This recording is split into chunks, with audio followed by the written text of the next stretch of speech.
And this is Max of Max CTCG. Thanks for joining me in another video. In this video, I'm going over my Centur-Ion branded deck that I played at the Rosemont Regional. I'll be covering it in different waves. It'll be a really long one that everyone on Patreon will have access to, as well as the shorter videos right away. But then I'm going to release these on YouTube, probably a couple videos a week at a time until the whole series is finished. If you want early access to kind of get everything right away, check out Patreon. It'll be in the gold tier list. Give you an idea of how the deck plays. So the first line will be kind of the more original combo that the deck would do with the Legatia, but it still gets you to a Calamity lock, but there are some risks behind it, but I'm going to show kind of how that plays. A lot of these combos are pretty similar to how they work together, but we'll kind of discuss some pros and strengths to each one.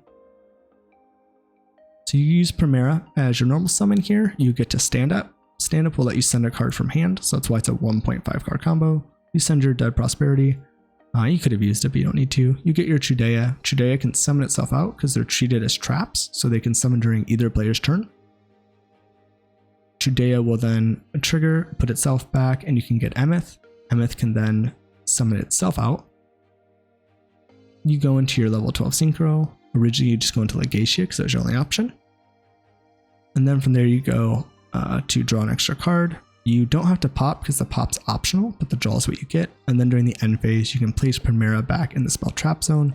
And then from here, you can play under Nib, do a Calamity lock by summoning these out. And we'll kind of show how that works. So even though you ended up losing a card for stand up, you'll still have 4 cards in hand because you drew off the Legatia, kind of making up for it. And with the Auxila, you search instead. So you still end up having 4 cards on hand on top of the Calamity lock or Quasar or other lines you can go into. So these activate in the main phase, so you have to let your opponent get first priority action in the main phase before you can do anything. But the moment they normal summon, or set a card or activate anything, you can go into this. And be careful to not do something like going into Crimson or trying to do that line if their board's open, like if it's a spell that's not continuous or something that stays on the field, because then they could imperm you. So I'd try to stay around imperm by letting them play into it a little bit. But if they summon a monster, you're safe from imperm, and then you could start playing. So we'll chain both our monsters to summon. They'll get their search. We get our trigger with our field spell and our Primera. Usually I like to do here is I go Primera, chain link 1, field spell, chain link 2, because right now the field spell is protected from cards like Ogre, because we have Centur-Ions on the field, so they can't just Ogre it. And then this lets you get your search through without it being ashed. There can be some lines where you want to actually go in reverse because you need the draw or something. So that's something to keep in mind. So we go into Crimson, we draw our card. Because you have a quick effect, you can still do something before they can do anything. So you still have that option. So you can then use Crimson to target the Legatia. That will let you go into Calamity, and then you can lock your opponent out. It's important to realize that when you're summoning off Crimson Dragon, because Calamity is a win effect, and I did mess this up during one of my games because I didn't think about it until I did it. Anything that's chain link 2 or higher when you're summoning a win monster, type effect, and not wind, but like a win, this card is summoned, that can miss timing. Crimson Dragon needs to be chain link 1, so that's why even cards like Mourner on Crimson Dragon can actually make you miss timing on the Calamity coming out. But from here, you would do a lock. Your opponent won't be able to activate any cards, and from here, you're pretty much probably won the duel, and the only thing they could really do is summon monsters. So that's kind of how you'd play, but the issue with the Legatia line is, it only draws you a card, doesn't get you anything specific, as well as the fact that they can banish your cards from grave with like DD Crows or Bestials for the Primera, and you can't get it back because you can only get cards back from the graveyard with Legatia. Alright, so what we'll do is kind of show the next line that we've kind of seen become more popular now due to Auxilia. Everyone, this is Editing Max. If you're enjoying the content, hit that thumbs up button, give the video a like, leave any comments if you have any discussions you want to start, and consider subscribing to the channel if you want to see more of this type of content. Everyone, thanks again for watching the content. I hope you enjoy, and we'll get back to it. Alright, so this is going to be the same line, but now I'm just going to use Trudea as a starter because it's pretty similar, but pretty much the exact same thing. And I'll also show a line under Shifter with Trudea as well. So use Trudea, Trudea places itself back at Primera, Primera gets the field spell when it's summoned. You activate the field spell, trigger the effect after it's activated, send your card. From here, we're just going to do Gargoyle because you can chain block the Auxilia, which is nice. you'll go in Auxilia, and then you'll do the Gargoyle. So it's Chainlink 1 Auxilia, Chainlink 2 Gargoyle. That lets you add back Gargoyle to then block the search for Auxilia. From here, you can just get your follow-up, and then during the end phase, you can place the Primera, even if it's banished, back in, and again, you have the same Calamity lock from here that you did before. You let your opponent normal summon a monster, you chain your cards, you summon out Trudea, summon out Primera. Again, Primera Chainlink 1, field spell Chainlink 2. You link these away into Crimson. Again, Crimson's a quick effect, so the moment your opponent normal summons anything at this point, you pretty much have the ability off their first activation to go through all of this if they don't have responses. Because you're just hitting triggers and quicks that you can do before they kind of goes back to them to being able to activate or spell speed 1 card. So you then go copy the Auxilia and then go into Calamity. Then we activate, locking them out again. So again, that's really what this deck focuses on a lot for its kind of meta relevance is Calamity. But I think even without Calamity, it would definitely lose power, but I still think it would be a solid deck. And there are some replacements like Red Nova. It's not nearly as good as Calamity, but there are still ways you can play it. And I still think this deck would be good even without Calamity. And I'd like to see them hopefully push with better support, even though we've already got our kind of 3 waves of support for this deck to maybe make it so we can ban Calamity. All right, then what I'm going to do is just show the combo through Shifter. So for Shifter, all you need is Trudea or access to Trudea. So you can do this with Trudea. You can do this with Emblema Oath because that gets Trudea. And also a lot of people are playing Prosperity now instead of Desires because of the fact that, you know, Prosperity gives you a chance to actually see Trudea, where Desires ends up making it where you're just drawing 2. So card economy wise, I think Desires was better before the new support came out in Legacy Destruction. But now, due to being able to play the Shifter in the deck, which is really good this format, I think it's better to play Pot of Prosperity. Some people are even playing Pot of Prosperity and Bonfire because Trudea is searchable off Bonfire, or you could just play Bonfire instead of Prosperity if you have it, if you want a guaranteed way to hit a Trudea. But I kind of like Prosperity since you have other cards you can hit, like Branded Fusion or other cards, you know, other board breakers, other hand traps that you might be looking for. So I do like it overall, but it is hard to do the 6 banish in this deck, so a lot of times I only do 3. So just a quick note on Prosperity there. So we'll show the line under Shifter. So you could Shifter yourself on your turn, do Trudea. Trudea will place Primera. From here, Primera will be able to summon itself out. Primera will search. Primera gets Wake Up. So this is kind of where the combo changes. You can't do the field spell to place. So Wake Up as well as Auxilia are why you can play under Shifter with this combo. The Wake Up will give you a token, which is level 4 or 8. So lets you keep playing. From there, you can make the 8 token, synchro into Auxilia. Auxilia now can guarantee you get to the field spell, and you can end on having the field spell, activating it. You can't place anything, but you don't need to, because all you need to do a lock, you know, with the Crimson Dragon line or, you know, Blazar for the negate is just having the Centurion on field plus access to Primera and any Centurion that can be a level 8. In this case, is Trudea. And again, from here, you could still do the exact same lock that we've been doing. You summon out the 2, Primera Chainlink 1, field spell 2, go into Crimson, or you search off Primera, and then you go into Calamity. From here, so we get our follow-up as well. And then from here, you can Calamity lock under Shifter, which is pretty nasty. I think I did it twice out of 9 rounds, so it didn't happen a lot, but it can come up, and depending on how consistently you build the deck, it could come up more than other times. All right, and then what I want to show, those are kind of the basic lines for the Centurion cards. I also want to show how you can play with the branded cards as well. So I'll kind of show how that kind of lines up with the deck. So let's say we have, you know, stand up, we send our card, we play Primera, we activate Primera, and they, you know, have a hand trap to stop Primera. They imprim you, you're like, okay. So from here, you can Branded Fusion and go into Albion Banish, go into Lubellion, and then Lubellion will be able to discard. So you need at least 4 cards because 2 of these are discards for this combo to pull this off. But you'll have 5 cards in hand for starting. That discards, that puts the Albion Branded Dragon back into the extra and Elbaz back into the deck. That lets you summon Mirror Jade. And then from here, what's nice about this form of the combo is you have the Mirror Jade banish on your opponent's turn, but you also have the body from the Lubellion, so the moment your opponent special summons, you can trigger stand up to synchro these away into Legatia, draw an extra card. So you'd already have 1 card because you only start with 4. So draw you a second card, probably a hand trap with the way the deck's built. Ideally, you'd have 2 hand traps in hand. You'd get the Legatia for a pop. You'd have the Mirror Jade for a banish. So that's kind of the way this ends up playing out, which is pretty nice. We'll kind of just let this play through here. It's kind of showing these interruptions. And then I also wanted to show an interesting interaction with Enigmaster Pack Bit that came up for me a couple times. I think it's a cool card and why I think it more or less should be mandatory. I really didn't want to cut it, but until I cut the Mirror Jade package, I was debating between Enigmaster and SP, and both definitely came out during the tournament. So I think the issue is playing the larger branded fusion package. So if you're playing with the Enigmaster combo, it's more if you're playing with a full hand.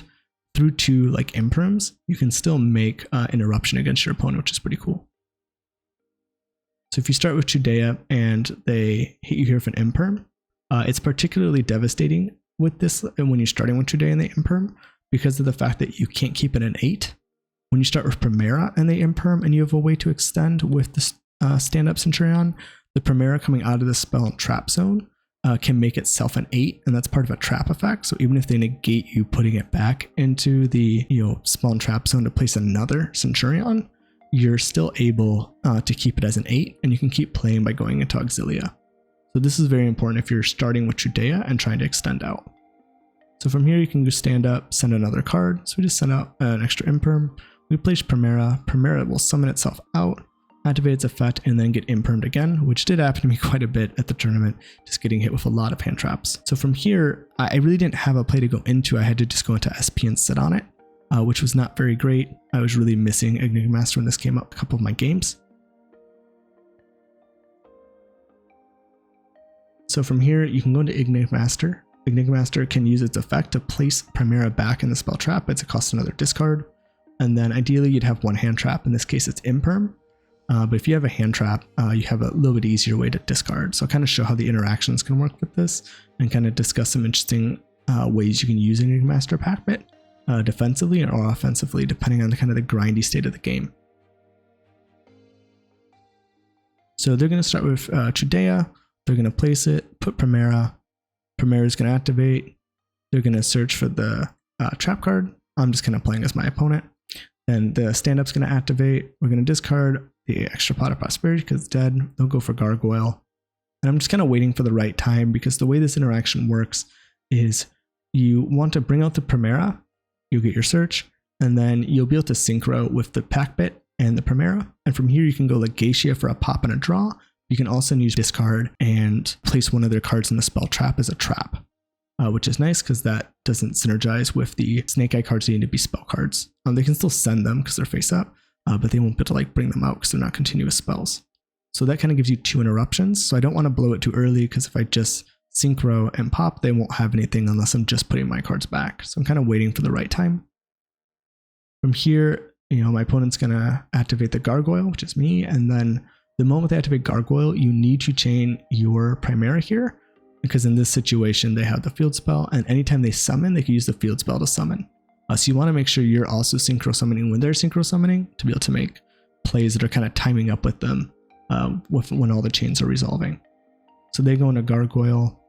They're going to trigger their chain first because they have an ignition effect as the turn player. So their ignitions go before yours. So they'll have their ignition to synchro. I'll have my ignition effects to be able to use, which is like Primera for drawing and stand up for synchroing. And in this case, normally you'd go Primera chainlink 1, stand up chainlink 2, but in this situation, I need the Primera to actually be chainlink 3 and the stand up to be chainlink 2, which is really important because of the fact that the card I have was imperm. If I still had a card in my hand as a standard monster hand trap, it doesn't really matter because you always have a discard for the Enigmaster. But in this case, I need to make sure I'm drawing off Primera first. So that way when I do synchro summon and have Enigmaster go to the grave, I have a valid target in hand to discard for the Enigmaster effect. So making this chainlink 3, 2, and then 1 is really important. So then we'll synchro into Legatia. They're going to synchro. And I also just went to Legatia. Both our cards are going to trigger. Their card is going to trigger to pop. And the Gargoyle is going to chain block it. So they get that back to hand. My cards are going to trigger. I'm going to trigger the Enigmaster Pack Bit and the Legatia. In this situation, I should have put the Legatia first and then Pack Bit. Just a misclick. But overall, it's better to do this when chaining orders. That way you can make it so they can't like Ash or the Legatia for the draw. So this would be safer. So again, this should be chain link 3. The pack bit should be chain link 4. Because it's going to be harder to hit the pack bit engrave than potentially like Ash the Legatia here. But they trigger, I destroy. I place pack bit in this situation, and then they destroy my Legatia. So a couple things I did here that I think is nice. So one thing with pack bit that's cool is that you can place itself in the spell trap zone, and then you can make it where every turn this card can actually summon out monsters from your spell trap zone, which is nice. You just got to remember that your Centur-Ion cards can't be used for special summoning more than once, and then once you use their effect, you can't special summon. But one thing that's cool is you can potentially put your cards in the spell trap zone for the Centur-Ion synchro monsters, and you can keep summoning them out. So that's kind of the idea behind this combo. The other thing that we did that's pretty cool is that we discarded the phalanx for the pack bit to put itself back. So that also gives us a way to bring back our Legatia to make plays. So kind of show what happens here. So during the end phase, I'm going to trigger phalanx to banish and special summon the Legatia back to the field. That will allow my Legatia during the end phase to still trigger and place a card. It can't draw because you already used that effect, but you can still get the place in the end phase, kind of similar how if you Bistio Magnuma in the end phase, you can still trigger Magnuma to search after you activated the effect to search. So you can do that in the end phase, place the Primera, and then I activated this, think I could summon this out. I realized I forgot I summoned this already. So you got to be careful. From here, you would just summon out the pack bit. But what you could do if you go into like a grindy game against your opponent, all you have to do is get to your Centur-Ion Emeth engrave, and during your opponent's turn, what you can do, because it's only a quick effect during your opponent's turn, you can actually place the Legatia back into the spell trap, and then pack bit can summon it back out. That'll reset its attacks. It's now a new card, which is nice, and you'll get a draw and a pop every turn of your opponent's turn. So you'll be able to summon this out, during your opponent's turn, or pop a card, draw a card, and in your deck, you're destroying a monster, probably drawing into a hand trap, and then you'll keep this alive. You can attack with it your opponent's turn again. As long as you can keep getting your Emeth into the grave, you can keep putting this back into the spell trap, and Packbit can keep summoning it out and just keep drawing and popping. So in a grind game, you can do something kind of cool. Otherwise, you can just use Packbit to place when your opponent's card is an interruption. But then you do lose kind of this grindier setup with Packbit, which I think could be kind of cool. Hey everyone, this is Editing Max. If you're enjoying the content and you want to support the channel, you can check out the TCG affiliate link in the description below. It supports the channel and costs you nothing, and you'll just be doing the same thing you normally do when buying cards from TCG Player. If you're new to buying cards from TCG Player, check out my website. I have a section on it that helps out newer people, kind of explaining some aspects of TCG Player, so that way you get the most out of your money and don't kind of fall into any of these kind of weird things that some people do to kind of push up the prices of cards. If you want to become a patron of the channel, check out my Patreon. It's another way you can help support the channel. We have different perks you can check out, like a lot of archetype proxies you could see on the screen. Every week I put a new one out that everyone on the channel can vote on, and then those go to Patreon for you can print out. You can also join for early access. Some videos will be 1 day early access, others that are in a longer series could be weeks out in advance, where you can get the entire thing at once. Everyone on YouTube has to wait week by week for all of the videos to come out. You can also join for a exclusive Yu-Gi-Oh! Reaction series where I watch through the Yu-Gi-Oh! Anime and we can have a discussion in the comments and kind of watch through it together as well, plus other perks coming out in the future. Everyone, thanks again for watching the content. Right, so for this last combo, we're going to show an anti-super poly combo, but this also works well against Kaijus. And the way I'm thinking about this combo right now is it's probably a better game 2 and 3 combo, because super poly is not a very common card in the format, so it's not something that I think you have to be expecting a lot of people will be playing. But if you do face certain decks that might be playing it, like let's say from certain feature matches or just different people in your locals, that they're playing either like Tearlament, Branded Chimera, decks that are probably going to be playing Super Poly or Branded, then I might do this combo going first. Because one of the issues with it is to do this combo, you're probably be giving up your trap card interaction and sending it to the grave to just use the recursion effect. And that's something I usually like to use going first as another way to either dodge cards or interact with my opponent's board. So that's one thing I like to use, but in this combo you're kind of losing that option, which is I think making it a little bit weaker, and playing around a card that you might not know your opponent's playing. So just to keep that in mind when deciding when to use this combo. So we're going to go ahead and start off the combo. We have Primera. Primera is going to activate its effect. So we're just going to search stand up. Stand up is going to activate.